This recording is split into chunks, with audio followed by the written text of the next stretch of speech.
L'essentiel de l'information, c'est sur Géopolis Télévision. Mesdames et messieurs, il est 13 h, c'est l'heure de vous informer. Bonjour et bienvenue à ces bulletins d'infos.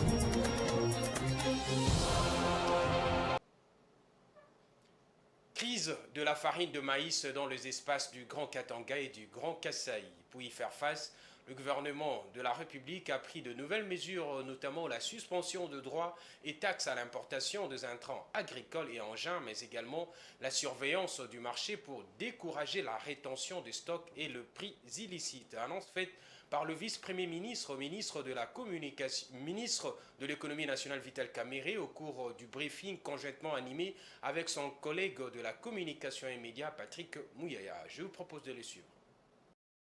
Nous avons pris une série de décisions, nous allons donner des assignations au gouverneur, nous allons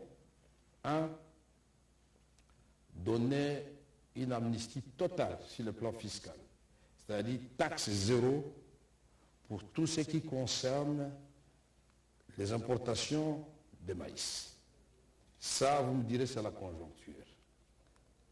Nous allons donner la taxe zéro en ce qui concerne tous les intrants et les engins qui entrent dans la chaîne de production de maïs. Et nous avons décidé de faciliter la tâche aux opérateurs économiques parce que l'État n'est pas un opérateur économique.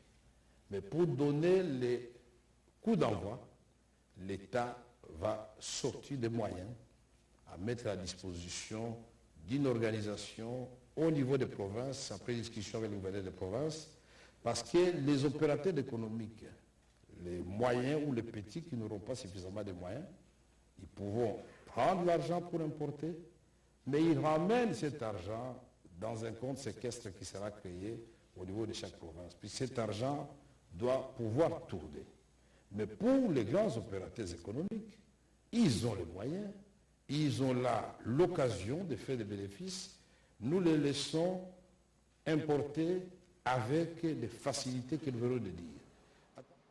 Rappel du calendrier du processus électoral en cours en République démocratique du Congo. Le 25 juin 2023, convocation de l'électorat pour l'élection législative nationale. Voilà ce qu'a rappelé le rapporteur de la Commission électorale nationale indépendante CENI, Patricien Sia, dans une communication officielle. Je vous propose de les suivre. Mesdames et messieurs, conformément au calendrier du processus électoral 2022-2027, relatif aux élections présidentielles, législatives, provinciales, municipales et locales, rendu public le 26 novembre 2022, la CENI rappelle quelques étapes calendaires à court terme suivantes. Du 16 mai au 20 mai 2023, audit externe du fichier électoral. Le 21 mai 2023, publication des statistiques des électeurs par circonscription électorale. Du 16 au 22 mai 2023, préparation du projet de loi sur la répartition des sièges par la CENI via le gouvernement et dépôt à l'Assemblée nationale. Du 23 mai au 1er juin 2023, adoption de la loi sur la répartition des sièges par le Parlement. Du 1er au 15 juin 2023, promulgation de la loi sur la répartition des sièges.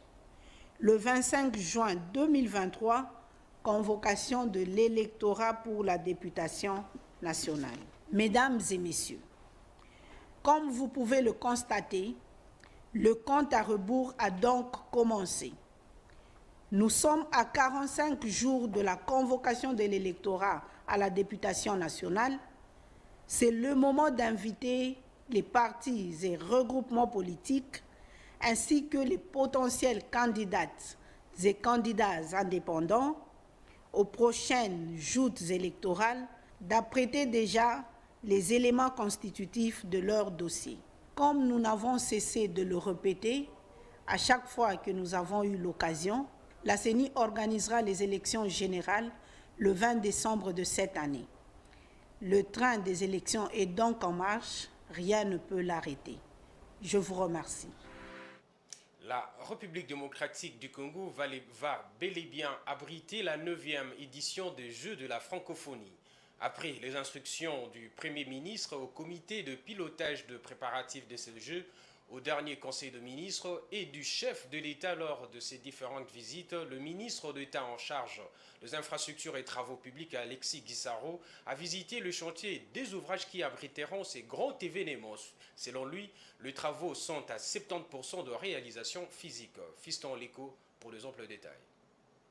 D'abord, le stade Tata Raphaël où s'exécutent les travaux de construction de 15 bâtiments d'hébergement, les villages des jeux, les annexes, l'asphalte, le terrain de football lui-même qui est en train de se revêtir d'une nouvelle peau de fond en comble. Ensuite, le stade des Martyrs avec les gymnases jumelés, terrain de basketball, d'athlétisme et bien d'autres infrastructures tout aussi importantes. Autant dire que les travaux des préparatifs avancent à grands pas à 2 mois et quelques jours des Jeux. Le ministre d'État en charge des infrastructures a inspecté tous les ouvrages et en moindre détail. Selon lui, les travaux sont à 70% de leur fin. Vous savez qu'aujourd'hui, le président de la République ainsi que le gouvernement, nous tous nous sommes focalisés sur les 9e Jeux de la francophonie. Et c'est dans ce cadre-là que différentes visites d'inspection se font sur les différents chantiers. Et aujourd'hui, nous pouvons considérer que nous sommes bien au-delà de 70% de niveau d'exécution sur le plan des ouvrages.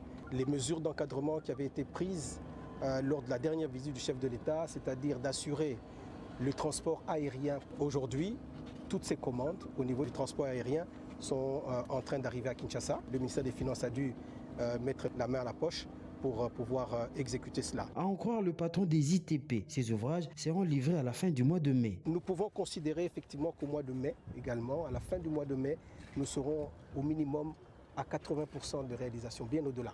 80%, entre 80 et 90% de niveau d'exécution des ouvrages. Nous avons pris rendez-vous avec toutes les entreprises à la fin du mois de mai.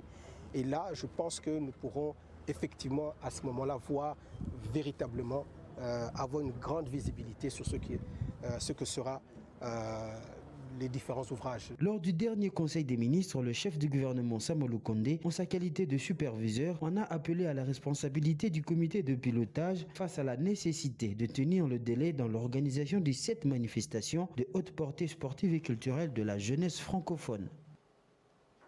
Quittons la République démocratique du Congo pour le Zimbabwe, où les agriculteurs blancs locaux dont les terres ont été prises par le gouvernement vont être indemnisés, car la Banque africaine de développement BAD vient de mettre au point des instruments financiers pour accélérer et prélever 3,5 milliards de dollars américains d'indemnisation. Selon le président de cette banque qui a annoncé la nouvelle, cette proposition aux anciens fermiers aiderait à tirer parti du marché de capitaux pour financer l'indemnisation sans ajouter de dettes au Zimbabwe. Suivez nos confrères d'Africa News.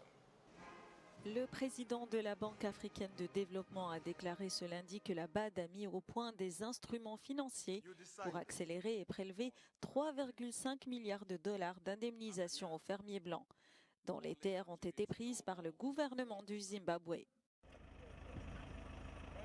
Le Zimbabwe avait accepté en 2020 d'indemniser des agriculteurs blancs dont les terres ont été prises par le gouvernement au début des années 2000 pour y réinstaller des familles noires. Ces accords controversés visaient à remédier à l'accaparement des terres à l'époque coloniale. Mais la redistribution des terres a surtout profité à des fermiers sans équipement ni formation, provoquant un effondrement brutal de la production, ce qui a contribué au déclin économique du pays. Voilà, c'est la fin de ces bulletins d'information. Mesdames et messieurs, merci pour votre aimable attention et restez branchés sur le programme de Géopolis Télévision. Vous suivrez la grande édition de 19h30 avec Fiston Léco et puis la demi-finale retour de la Champions League, Inter de Milan, AC Milan avec Blessed Kuzola et puis Chemin Critique juste après le match avec William Albert Kalengai.